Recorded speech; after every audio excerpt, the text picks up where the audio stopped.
Hey everybody, coming to the end of the week here in Ataral, Kazakhstan. You're looking at downtown Ataral. It's a very small city, so like something smaller than a suburb, but bigger than a small town. So I've been off all week and I did not travel this week. I've just wanted to just kind of take in Kazakhstan and just kind of like soak in the last few minutes that I've had here, moments rather, and it's been very interesting to say the least. I've been able to just enjoy the scenery, enjoy the people here, something I have not been able to do in my 2 years here because of work or traveling and things of that sort. And so I made a conscious decision to just kind of stop and just take it in this week. And so I've done a lot of things over the week. Breakfast with different people. I went exercising. I went walking. I did some editing. I, had jam sessions with people, getting ready for my event that I'm going to have. I just did kind of a lot. And so it's been very therapeutic. I shocked myself because those are things that I have not done while being here. And for me, I think I know why. Sorry, it's a busy Sunday morning here. For me, I think I know why I haven't done those things. And it has a lot to do with burnout. It has a lot to do with weariness. It has a lot to do with stress, anxiety, things of that sort. And so I'm going to do a walking tour, but I'm also going to explain a couple of things as to why I feel like I have not really lived locally here in Kazakhstan. So while I'm sharing this story, I'll be showing you different parts of Ataral where I live and have been living for the past 2 years.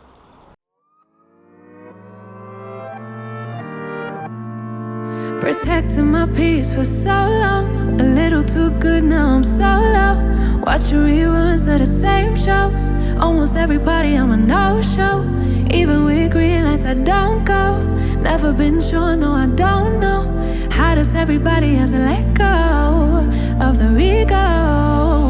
Don't go out nearly as much as I should. Barely know the way around my neighborhood. I'm ruminating, I feel no good. Not living life like I know I could. Like I know I could. Like I know I should. Like I know I could. Like I know I could. Like I could. If you would show me. Behind me is the village, and the village is a place where the expats live who work in for Chevron. I've been teaching for the families who work for Chevron. So I've been teaching their kids as they work here in Kazakhstan. So behind me here is the village. This is where all of the American expat families stay and their children. And so just in that village there, you have a lot of like your American familiarities. So we have the food, we have I've even seen like American plug outlets, and it's just like a compound. There's strict security checks. There's so many other things. The school is also in the village, and I'll show you that too. I walk to work every day, going to the village to go to my job. It was a very different experience, very different from Abu Dhabi. And that brings me to this next point. Number one, I think I have not been living in Kazakhstan because it was such a different life. This life was very different from what I was used to, not even just back home in the States, but my first expat journey, which was in Abu Dhabi in the UAE. Very little to no English. That was frustrating because it made you not want to communicate. Now, for an introvert like me, it worked out sometimes for my good, but when I needed to take care of business or just do a lot of different things, it just really made it very difficult, even to buying a gym membership or ordering food. That made it very difficult. And number two, there's little to no black people here. It's East Asia or Central Asia, so they don't see a lot of black people. It's almost equivalent to going to China. And so it was a hassle just to get out the house every day. And one thing I noticed living here is I don't like attention. I don't like a lot of attention. And I realized that being here because every time I came out the house, it was taking a picture or recognizing me, or those stereotypical things that we equate, that other people equate for black people. So every time I would go out, it would be hello bro instead of hello sir or hello how are you doing. It was always, they always spoke to my skin color and not me as a person. So that was very hard because there was only, in our compound, our village, in our community, there were only 3 other black men who understood what I was going through, but none of them were teachers. I didn't have them to confide in every day. And so it just made it very difficult to live here and to just be myself. Even now, like I'm going out on a limb now, trying to shoot this content because I'm just not afraid, but I'm nervous that somebody's gonna come up and say, hey, how you doing, da-da-da, bro, and want to take pictures and just kind of interrupt my flow. Like I said, naturally, I'm an introverted person, and so I like alone time and silos. So when people do come up and talk to me, I'm already like, oh, okay, here's the energy. But then when you can't communicate and then they see your skin color as a museum exhibit, it just makes it even harder. So that's one reason, or 2 reasons rather, why I feel like I have not been living locally here in Kazakhstan.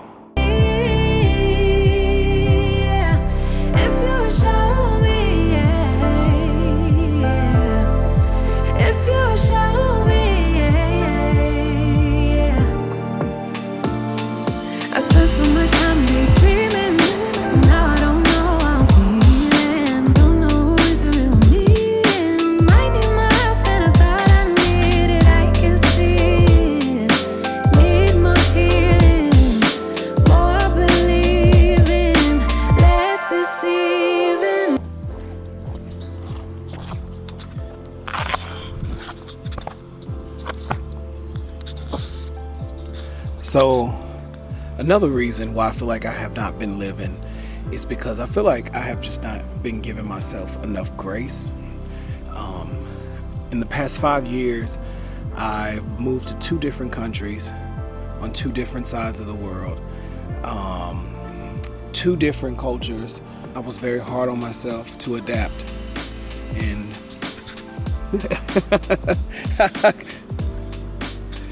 Spasiba. They learned some language though here. That means thank you in Russian. But I have not been giving myself enough grace, and that grace to adapt. I feel like because, I've been living overseas, that I should adapt quickly, and that if I don't adapt quickly, that doesn't mean that something's wrong with me. It's been, I had to learn to give myself grace to move on, to adapt, and to learn a culture that's not my own and that's vastly different. I never thought in my 35 years of living that I would be living in Central Asia, in a country that was 30 years, maybe 32 years post-Soviet Union. Like, I never thought that. I never thought that I would be learning Russian as a language. I never thought that I would be living in Kazakhstan. I never thought that, my skin color would be seen as something, as unique, right? I had to give myself grace, and I learned that. And I think that stopped me from truly living locally here in Kazakhstan, is that I'm very hard on myself to adapt. And that really, really, really hindered me from living here in Kazakhstan. Yeah. So this location is one of the close to the river. It's here natural, but it is obviously post-Soviet architecture. These used to be different buildings and different shops during the Soviet times, and so they closed them down. And they're like warehouses. Some of them work, some of them don't. Some of them are used as utilities, utility rooms, like for lights and water and things of that sort. And so I would always come over here because I'm in love with architecture, and I would always come over here and just kind of walk.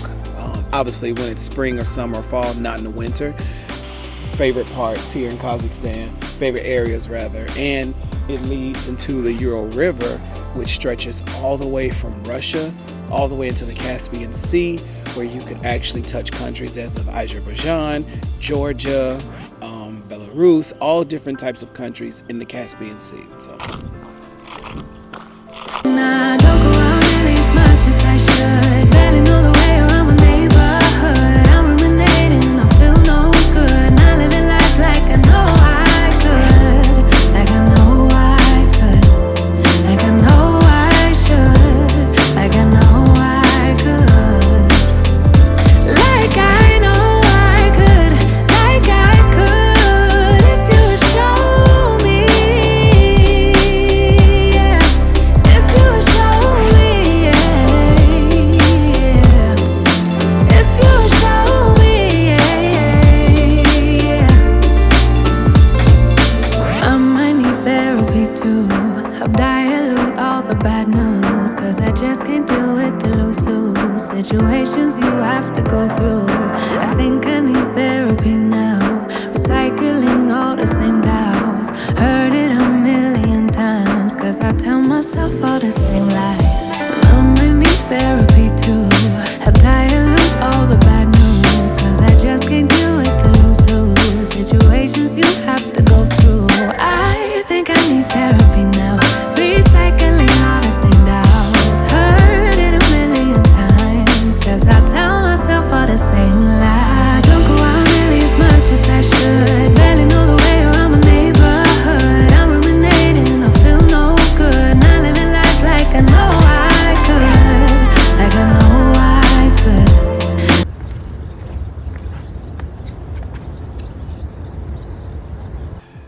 The next thing that has kept me from truly living here in Kazakhstan is a bat of loneliness. I think we all deal with loneliness at some point in our lives, but it hits different when you are over 8,000 miles away from home, familiarity, or even just a couple of thousands of miles from community that you're used to.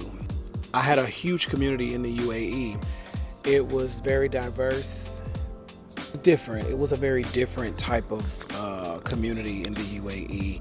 But one thing that I realized that matters to me is community within my own people, within the African American community. And I've also learned that there's a difference in familiarity or kindred ideas, even with Africans versus African Americans. There are isms, and there's different lingo and just cultures that we as African Americans just kind of know and deal with. Like, we can bond over those things. And so with that being a few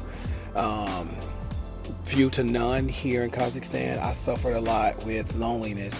Also, my desire to want to be in a relationship, an intimate relationship. I am built to be a husband. I am built to be in a relationship. That's just me. Even though I am introverted, I still can build relationships and authentic relationships full of substance. And so not having that here in Kazakhstan, the dating pool, and knowing exactly what you want. That's one of the benefits of healing, is that you know exactly what you want and you don't lower that standard. And so I just didn't find that here in Kazakhstan. I didn't go on any dates here in Kazakhstan in 2 years. And so that kind of like discouraged me a little bit, and it kind of kept me from fully living, because I was worried about that. I battled loneliness. I felt like, well, then it's just me, because that's just not here.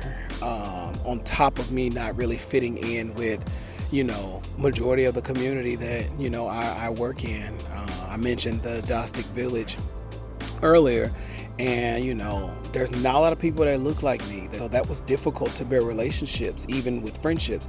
So a lot of that kept me from, just truly living here in Kazakhstan. And I'm realizing that now.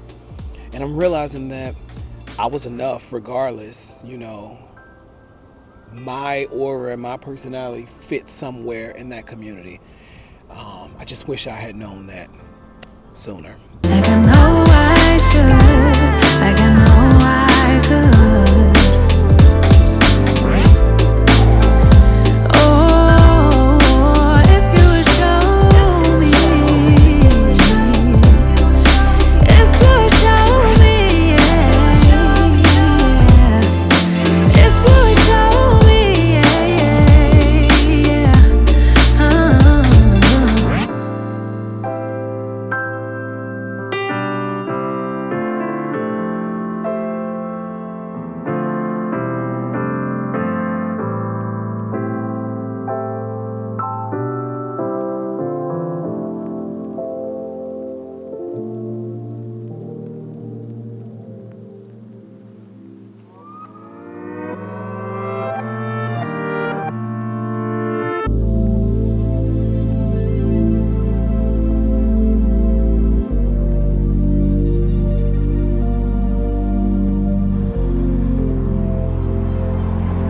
Geography teacher in me loves this part of Attural because it's very unique.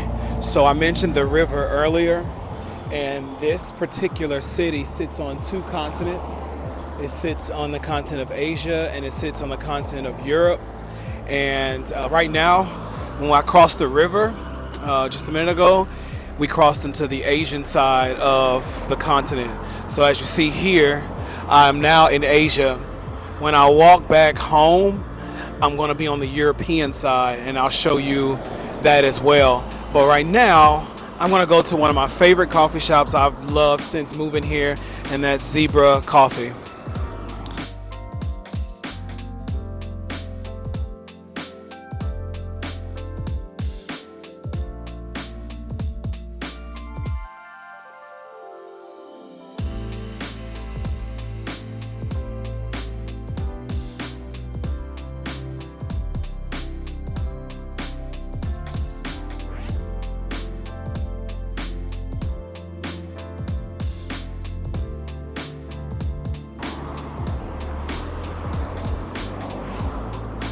All right, so you're now on the European side of the country, and it's funny because there's so many people staring at me right now, but I don't care. That's part of the content creating journey.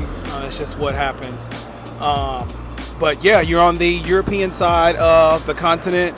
I stay on the European side. My school is on the European side of the continent. It's a very small piece of the country. Anything west of the Ural River is in the continent of Europe. So it's very, very small fraction of the country. Majority of the country sits in Asia. 2 of the biggest cities in Kazakhstan sits in the continent of Asia. But there's a few of us who get the privilege of saying we live on the European side of Kazakhstan. So if I'm documenting how many continents I've lived on, I've lived in North America, obviously, from the US. I've lived in Asia, primarily for the UAE, but also Kazakhstan as well. And I've lived in Europe because technically my address is in Europe. So yeah, it's funny. I've worked in North America, I've worked in Asia, and I've worked in Europe because my job's address is in Europe. So I've worked and lived in 3 different continents. Will there be more? I don't know. It's whatever God says, but I'm definitely I'm open as always. But yeah, so if you've never been to Asia, virtually you've been, because you watched this video. And if you've never been to Europe, virtually you've been because you've watched this video. So yeah, welcome to Europe.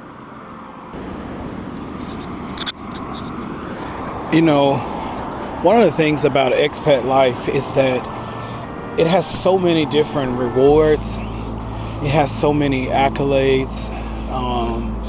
You have so many different experiences. I mean, it's just a beautiful experience. But one of the things about being an expat is that you realize that you were always the black sheep. You continue to be the black sheep, and you tend to settle in that. And that's what's happened to me over the past 5 years. You know, I've lived overseas since 2019, and if I didn't know that I was a black sheep of my friends, of my family, I knew that living overseas. But the good thing about it is there were so many other people who were just like me, like-mindedness. And this is just a plug. This is nothing has to do really with the video. It's just something that I wanted to say. Being overseas really opened myself up to who I really am, and it made me comfortable in that. That does not mean that it did not come with, you know, challenges and, you know, processes and journeys and seasons and wilderness experiences, but I definitely started to just kind of bask in that and realize that, you know, I'm not by myself, and that there are other people who feel the exact same way I do, which is one of the reasons why I'm really, really anxious to move back to the U.S. because, and if you didn't know, I'm moving back to the U.S. next month, which is one of the reasons why I'm making this video, to kind of document time here in Kazakhstan. But you know, if you know, it's just, I'm worried about having that like-mindedness circle, the exploring circle, the okay to be different circle, the cultured circle. I'm just worried about that because that's what I've been accustomed to. I've become accustomed not only to a different lifestyle, I mean, things that I want for myself, things I need for myself, but also relationships I need, you know, and that I desire. And so that's been a struggle as well.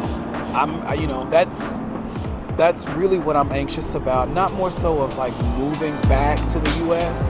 because I can adapt anywhere, but it's in those circles in society. How will those relationships continue to grow, and will I continue to have those even though I'm not overseas, where primarily that's, you know, that's what's there. It's those types of people who are just like me. So yeah, next stop is my school.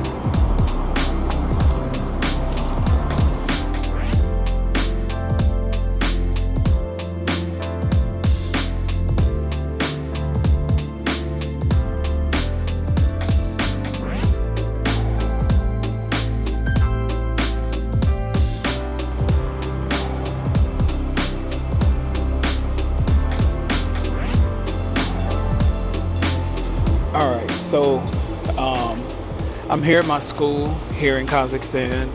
I'm in the village. As I explained last time, my passion for teaching is gone. I'm no longer passionate about teaching. And this year, I made a decision to make this my last year teaching. It's just no longer there. It's the burnout. It's the unrealistic expectations. And although I truly love the kids I teach, there were other factors that weighed in that made that part of it, teaching the kids, not worth it. So sometimes you have to know when you have to be wise enough to know when to leave the party. And after 11 years, I've decided to stop teaching. And that was hard for me to do because that's all I've wanted to do outside of music and things of that sort, acting, which was a hobby. Teaching was like the only career path I wanted to really take. And I thought changing countries would do it. I thought changing schools would do it. But each year, especially after COVID, made it a lot worse. This year and last year, when I moved to Kazakhstan, was particularly hard because my school has been a school for 22 years.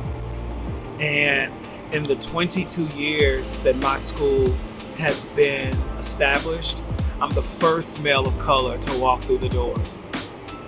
And most would say, wow, that's a great honor. And it is. There's a pressure that comes with that. As I was the first, I did not want to be the last. And so each and every day, I felt the pressure to perform, to be perfect. And that weighed me down because I didn't have an example here to say, you are enough. Now, granted, as time went on, I started to open myself up more and express how I was feeling. But there will never truly be an answer that could help you cope with something as it relates to your culture and you. And being transparent, there was not a white person, there was not a woman that could tell me any encouraging words that would stick. That would only be found through, of course, God, but also other males of color. So that created a silo for me that I did not even want to have lunch with the other people at work because I just didn't relate. On top of that, there were 3 men who worked in my school. 2 were married, I'm not. That was number 1. Number 2, the men were older. Number 3, the women who worked here were older and not black. Except for last year, my friend LaShawn, who came here before me, we worked together in Abu Dhabi, so it made things a little bit bearable. So last year, I really didn't feel it as much. And she's from Georgia, so she's an African American. But this year, she left, which really left me in a silo because I didn't have anybody that I could kind of relate to and speak that American lingo with, shared experience and lived experience. So it just made it very hard. It made things unbearable, and I didn't feel seen. Not to say that was intentional, but people can't codify what they don't know. And although people are aware of different races and, things like that, people just, they've never experienced it naturally. They just don't have a feeling towards it, and you can't blame them. That's just what it is.